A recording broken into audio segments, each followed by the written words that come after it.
Ya llegamos al segundo trimestre, a la lección, y para esta semana tenemos una sumamente importante. Desde PAMO en Español tenemos aquí el equipo de líderes que vamos a comentar. Familia, ¿cómo están ustedes?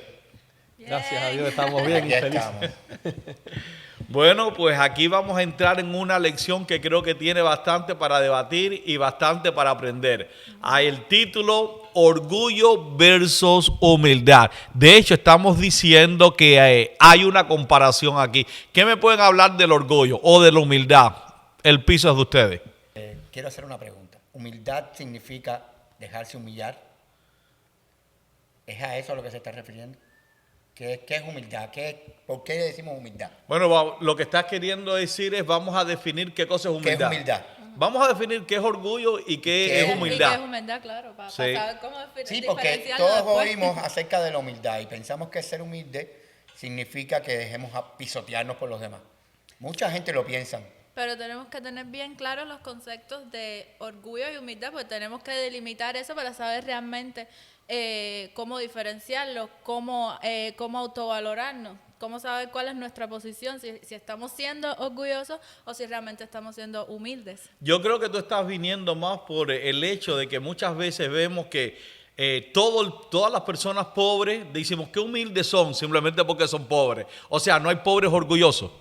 Ahí viene, ese es el punto. Ese es el punto. Háblanos un O no hay- poquito, o no háblanos hay un rico poquito de lo que humilde. está en tu corazón. Exacto, sí.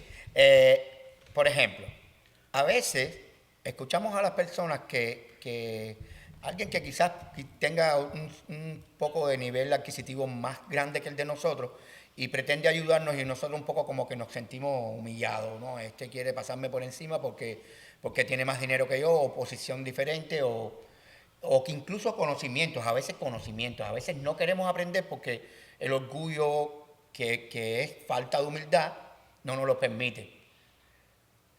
¿Se entiende el concepto que estoy diciendo? No, seguro, y podemos ir por ahí. La lección nos habla acerca del orgullo. ¿Cuántos tipos de orgullo? Vamos a dejar bíblicamente claro unos cuantos conceptos y si no están de acuerdo conmigo, pues me lo dejan saber. Número 1, todo ser humano es orgulloso. Sí. ¿Cómo no? Y según el concepto como tal de orgullo, el orgullo es la actitud de creerse autosuficiente o superior. Y la humildad podemos decir que es como que lo opuesto, es reconocer que dependemos de Dios. Yo les voy a decir algo de lo que pienso. Yo pienso que nosotros somos orgullosos, los seres humanos, como dice Isaac, porque pretendemos que la gente vea lo que valemos, cuál es el valor que realmente tenemos, o que nosotros pensamos que tenemos, sin darnos cuenta de que cuando nosotros no valemos por lo que hacemos, sino que cuando no hacemos también tenemos un valor que es el que Dios nos ha dado. Uh-huh. Nosotros tenemos valor aun cuando las habilidades de nosotros no sean superiores a las de nadie. Eso es lo que pienso. Sí. Si vamos a la Biblia, el orgullo, y una escritora inspirada dijo que en la caída el verdadero amor fue reemplazado por el orgullo. La Biblia no dice cómo fue que nació el orgullo, pero sí dice dónde fue que nació el orgullo. Uh-huh. Según la Biblia y la lección que estuvimos estudiando, ¿dónde fue que nació el orgullo? Mira, sabemos, inferimos que fue en el corazón y el cómo, si no lo podemos explicar, porque tratar de explicarlo sería justificarlo. Pero sí, ¿dónde?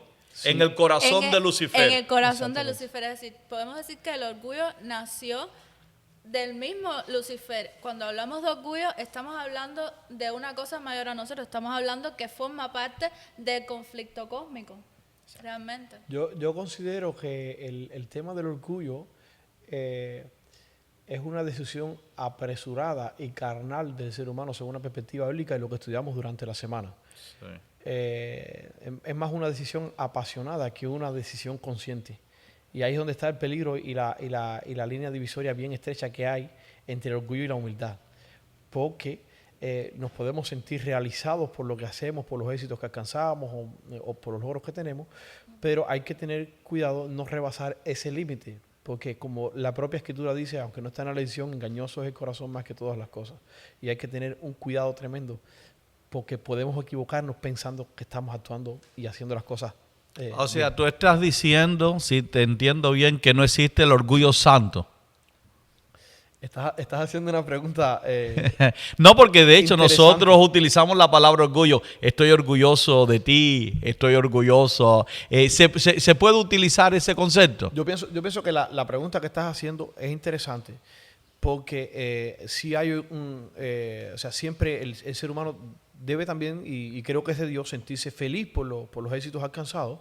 Y vamos a decir que tener también orgullo hacia los éxitos que logran otras personas. El calificativo quizás que utilizamos en nuestra lengua quizás no logra definir bien la diferencia entre lo correcto y lo incorrecto. Eso es lo que yo creo. Lo que creo que el concepto está bien dicho. En otras palabras, reconocer lo que Dios ha hecho en ti, reconocer, alegrarse. Y utilizamos la palabra orgullo, pero es un término coloquial, podríamos decir, pero no creo que es el orgullo en sí que estamos estudiando. Y dicho sea de paso, considero que hay unos cuantos tipos de orgullo. Y hay una escritora inspirada que dijo que de todos los orgullos, y ahí vamos, el peor de todo es el orgullo espiritual. Una pregunta, hablando del orgullo, antes de cambiar de... ¿El exceso de autoestima es orgullo y la falta de autoestima es humildad? Es que cuando nosotros miramos la autoestima, si vemos la seguridad que uno siente, yo creo que la persona cristiana debe ser seguro, pero la seguridad no está en quien soy yo, la seguridad está en quien está en mí. Y yo creo que el hecho de que Cristo Jesús esté en el corazón de un ser humano te hace obrar con seguridad. Ahora, si eso quieres llamarle autoestima alta, podemos debatir los términos, pero el sentido de seguridad de quién soy yo en Cristo Jesús, creo que eso es un concepto bíblico. Exactamente, ya te digo, y pasarse es la otra parte. Bueno, el texto está, el texto de referencia. Míralo de ahí, esta semana. el que se enaltece será humillado y el que se humilla será enaltecido. O sea, bíblicamente podemos establecer un concepto. Dios siempre levanta la humildad sobre el orgullo.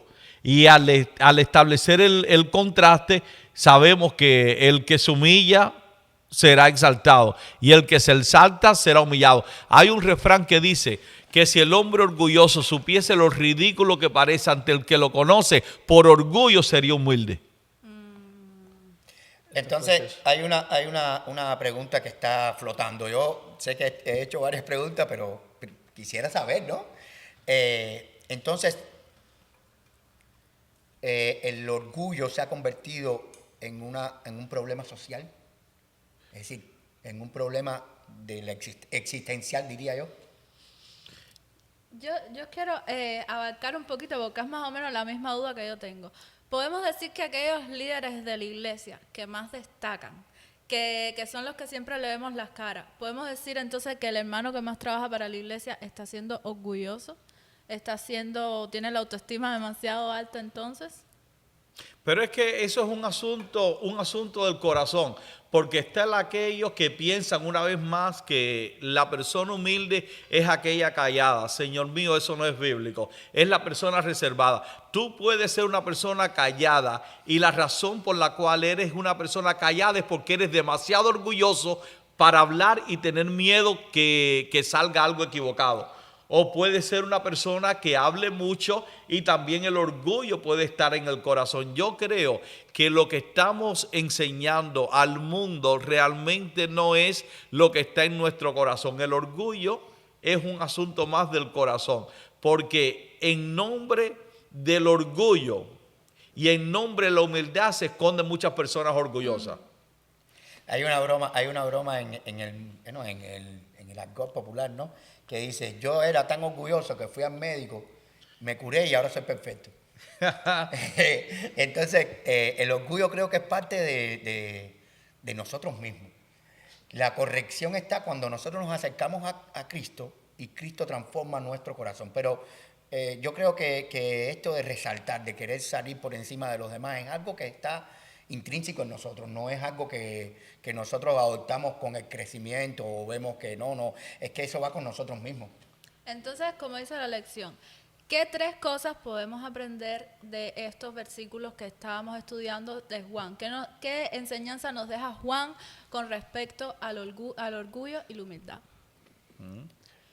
Bueno, el orgullo, como dice Juan, persigue esos 3 puntos elementales. Los deseos de la carne, vamos a decir que las intenciones de los ojos, porque es lógico, y también la vanagloria. Y creo que ese es un punto bien importante, el aspecto de la vanagloria. Cuando nosotros consideramos que lo que logramos, los propósitos, los objetivos que logramos, las metas que alcanzamos, vienen de nuestro talento netamente o de nuestro sacrificio, de nuestros esfuerzos, ahí es donde torcemos el camino y donde estamos actuando incorrectamente, porque sabemos que todo don perfecto viene de Dios. Y nosotros por nosotros mismos no podemos hacer nada positivo por más que nos esforcemos por hacerlo.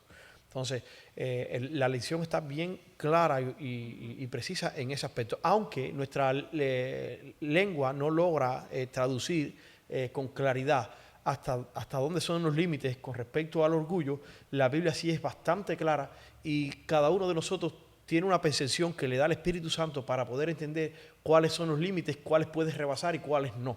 Ahí es donde está el asunto. En nosotros y cómo el Espíritu Santo trabaja para convencernos de cuáles son las actitudes que debemos tomar en cada punto. Perfecto. Entonces, cuando la Biblia nos dice, no amemos al mundo, ¿eso significa que yo no voy a amar al prójimo? ¿Eso significa que yo no voy a amar tener una casa, tener cosas materiales? Entonces, cuando la Biblia nos dice no amemos al mundo, nos estamos refiriendo a que dejemos a un lado las cosas materiales. ¿Nos estamos refiriendo a qué?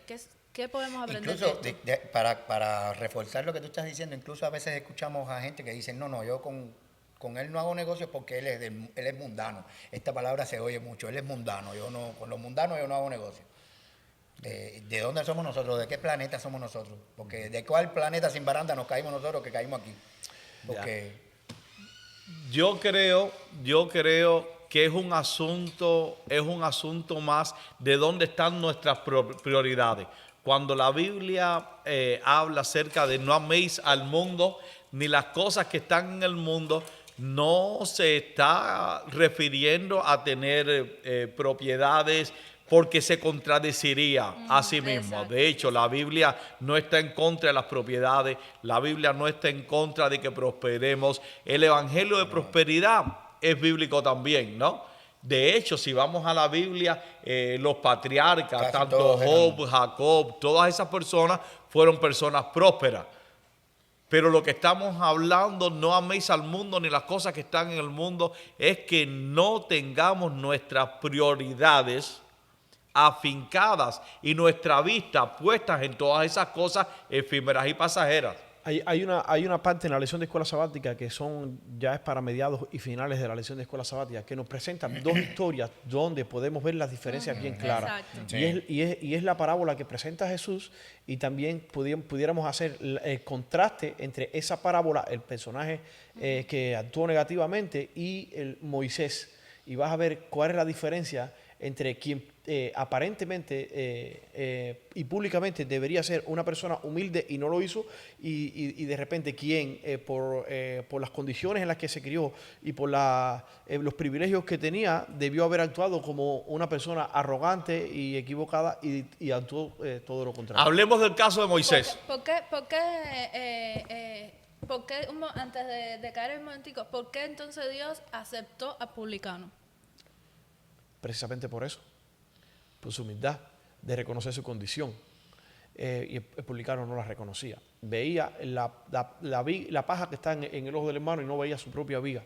Y ahí es donde está el asunto en el que muchos a veces hemos caído, y es en señalar los errores de los demás y no tener la suficiente visión para darnos cuenta que nosotros, al señalar a los demás, somos los que estamos torciendo el camino y somos los que estamos haciéndonos culpables también de los errores de los demás. Pero el fariseo, en la lección vemos que el fariseo estaba haciendo las cosas aparentemente correctas. Exactamente, pero bueno, recuerda que la Biblia también es clara con respecto a esas cosas. Nosotros no somos quienes para definir quién actúa bien ni quién actúa mal, ni quién está haciendo las cosas, porque tú ves lo que está afuera, pero Dios ve lo que está dentro. Entonces, ese no es nuestro trabajo. Nuestro trabajo es intentar vivir una vida en armonía con lo que la Biblia nos presenta. Pero mira lo que la Biblia menciona. La Biblia menciona que nosotros como seres humanos amamos sentarnos al frente. ¿Y qué nos dice Jesús? No hagas eso, siéntate atrás, ¿verdad? Porque puede que alguien te humille y te diga quién te dio ese puesto. La Biblia también nos habla y nos da la adoración, los diezmos y las ofrendas en porcentaje. ¿Por qué? Porque muchas veces nosotros tendemos a poner a los que vienen con sacos de dinero y a los que vienen y dan más, lo ponemos en una categoría alta. Sin embargo, creo que la lección es clara cuando Jesús dijo, este publicano salió con lo que realmente necesitaba. ¿Y qué fue lo que hizo? Humillarse. Señor, sé propicio a mi pecador. Mientras que el otro decía, te doy gracias, Señor, que no soy como este. Exactamente. Y entonces la diferencia con respecto a Moisés, porque estaba preguntando acerca de Moisés, creo que tenía muchos más privilegios que los que tenía ese fariseo y podía ser visto delante de la sociedad mucho mejor que ese hombre, y sin embargo decidió, después de haber tenido 40 años viviendo en la corte con todos esos privilegios, dejar aparte todo y tener la suficiente humildad para reconocer que Dios tenía que trabajar en su vida y moldear muchísimas cosas, y estar 40 años más dejando que el Espíritu de Dios le fuera moldeando, para entonces estar listo para el servicio al Altísimo y hacer las lindas cosas que vimos que Dios usó. Y no todos estamos dispuestos a hacer lo que hizo Moisés. Moisés fue un suicida. Abandonó todo a cambio de todo. nada. Mira, Nada, hablando de Egipto, ¿qué era Egipto? Egipto era la potencia mundial. Él estaba preparándose para ser el príncipe del mundo. Así mismo. No, Moisés. Escucha esto, es la dinastía 18 de Egipto y la raíz semántica del nombre de Moisés, que es, la raíz semántica es mes, se utiliza también para los Tutmosis y para Amoses, que fue el que sacó finalmente de poder a los que estaban cuando los tiempos de José.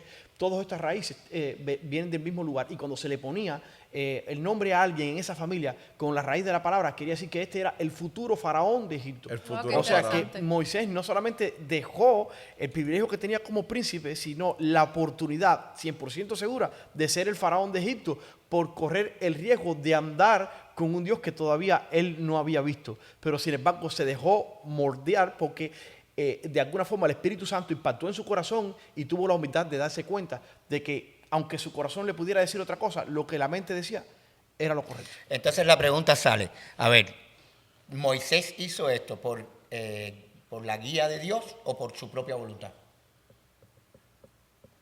¿Hizo qué? Todo lo que hizo, el abandonar los privilegios, todo.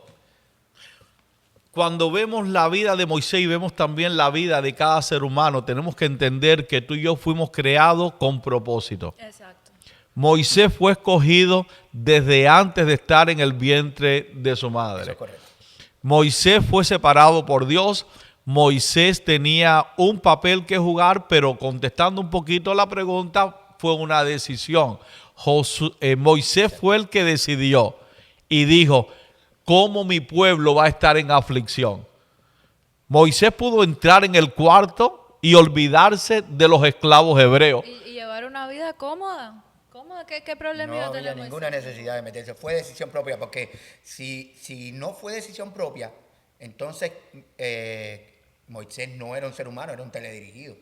Era algo que estaba dirigido por Dios y que eso no había, a ver, diciéndolo humanamente, era un autómata. Él tenía que hacerlo porque es lo que estaba destinado para hacer. Y no es así, el libre albedrío, ¿no? Sí, mira este texto, no améis al mundo ni las cosas que están en el mundo. Si alguno ama al mundo, el amor del Padre no está en él, porque todo lo que hay en el mundo, los deseos de la carne, los deseos de los ojos y la vanagloria de la vida, no provienen del Padre, sino del mundo. Creo que podemos hablar un poquito, no tanto de Moisés, porque aquí en este mundo hay personas que no aman al mundo. ¿Qué es no amar al mundo? Hay personas que se sacrifican por el pobre, por el necesitado. Hay personas que viven en abundancia, pero no viven para sí, que entienden lo que Cristo Jesús ha mandado y lo ponen en práctica. Gracias a eso es que las viudas tienen alimento, que las personas que caen en necesidad siempre encuentran a alguien que cree en ese concepto. Yo creo que Moisés lo hizo a grande escala. Es nuestro ejemplo también, Claro. pero a la vez creo que hay muchas personas, yo conozco en esta vida muchos cristianos que no solamente viven para sí, sino que sacan, no lo hacen por orgullo, lo hacen porque entienden que fuimos llamados a suplir las necesidades, a vivir en humildad y no dejar que el orgullo gobierne nuestras vidas. Y esto lo podemos ver en Lucas 22, porque Lucas 22 nos enseña justamente lo que Moisés puso en práctica, ¿verdad, pastor? Sí, exactamente. Y si vamos a llegar un poquito Nos enseña cómo ser líder. Lucas 22 nos dice cómo debe ser un líder, ¿verdad? cómo debe ser un líder. Y ese liderazgo es un liderazgo cristiano, ejemplificado por la vida y enseñanza de Cristo Jesús. ¿Qué nos dice Filipenses 2, del 3 al 8, acerca de cómo debemos vivir a la luz de la cruz? Y con esto vamos a estar concluyendo. Creo que podemos gastar un poquito de energía, ¿verdad? Dice, no hagas nada por egoísmo o por vanagloria. Más bien, con humildad, consideren a los demás como superiores a ustedes mismos. Vamos a hacer un alto ahí. Consideren a los demás más que a ustedes mismos. Eso es bastante Fíjate, difícil. fíjate que difícil. subió la parada. Sí. Porque el mandamiento dice, ama a tu prójimo como a ti mismo. Y Ahí ahora, la subió. te le puso Ama- una ama más. más. Pero aún más está diciendo que el ejemplo es Cristo. El ejemplo a seguir en esto es Cristo Jesús. Porque tú puedes hacerte una visión de lo que un ser humano es y puede un día fallarte, pero Jesús no te falla nunca. Yo pienso que en conclusión la lección de escuela sabática nos ha enseñado que el orgullo lo que hace es alejarnos de Dios. Y la humildad nos acerca. Y esto sirve tanto para creyentes como para no creyentes. Por eso es que vemos que hay no creyentes que no son orgullosos y finalmente hasta en un punto de la historia son receptivos al mensaje del Evangelio. Sin embargo, la persona que es egocéntrica y centra sus objetivos en el yo, difícilmente toma una decisión favorable de parte del Evangelio. Familia, el mensaje de la lección está bien claro. El Señor nos enseña a que cada día debemos seguir los pasos de Cristo Jesús. Él es nuestro principal ejemplo. Todas las cosas que hizo, cómo se condujo en esta tierra, cómo vivió una vida santa y consagrada y cómo no tuvo ningún reparo en seguir un camino de humildad y reconociendo y dándole a cada uno la posición que llevaba. Nos enseña a nosotros cómo nosotros debemos actuar en nuestro andar cristiano. Él eligió una vida de servicio. Su vida fue completa de humildad y de servicio. Miren esto, Moisés es un ejemplo humano digno de admirar, pero Cristo Jesús es el ejemplo por excelencia. No dejó el trono de Egipto, dejó el trono del universo, descendió, eso es humildad. Se hizo uno con nosotros, es por eso que el nombre de él es Emmanuel, Dios con nosotros. Y no solo eso, es humildad. Y no solo eso, sino que nació en el término más pobre que había en el lugar, en la época. Pesebre. No solo que vino al mundo y vivió como vivimos nosotros, sino que además lo hizo desde la perspectiva más humilde que podía haber en ese tiempo. Entonces, pastor, para concluir, ¿qué mensaje le puede dejar a todas aquellas personas que ahora nos están viendo, que están estudiando la lección? ¿Qué mensaje le puede dejar? Yo creo que esta lección no solamente es para debatirla en un salón de clase ni transmitirla en las redes sociales. Esta lección es para que la podamos atesorar en nuestros corazones y podamos vivirla. Dios desea que nosotros prosperemos 100 veces en esta tierra y después que tengamos la vida eterna. Pero parte de la prosperidad que Dios desea para nosotros en esta tierra es que vivamos en humildad. La Biblia menciona que el que anda con ojos altivos la desgracia le viene en camino. Así que al menos yo estoy recibiendo que el ejemplo de Cristo Jesús es el que funciona. Y Él contrasta el orgullo con la humildad, con la cual creo ninguno verá al Señor. Así que todos los que se han mantenido conectados hasta este momento, esta lección es para vivirla. Esta lección es para elevar una oración y decir, Señor, dame esa humildad. Yo como ser humano soy orgulloso. Como ser humano he sido deformado. Como ser humano me he descarriado de lo que son tus enseñanzas. Pero hoy mi oración es, ayúdame a ser manso y humilde de corazón. Amén. Y que el orgullo sea desterrado. Familia, esto ha sido un comentario de la lección desde la iglesia Patmos Chapel. No pretendemos ser concluyentes, pero sí te motivamos a que puedas escudriñar la Biblia y puedas decidir ser humilde como Cristo Jesús nos enseñó. Amén. Amén. Dios le bendiga, familia.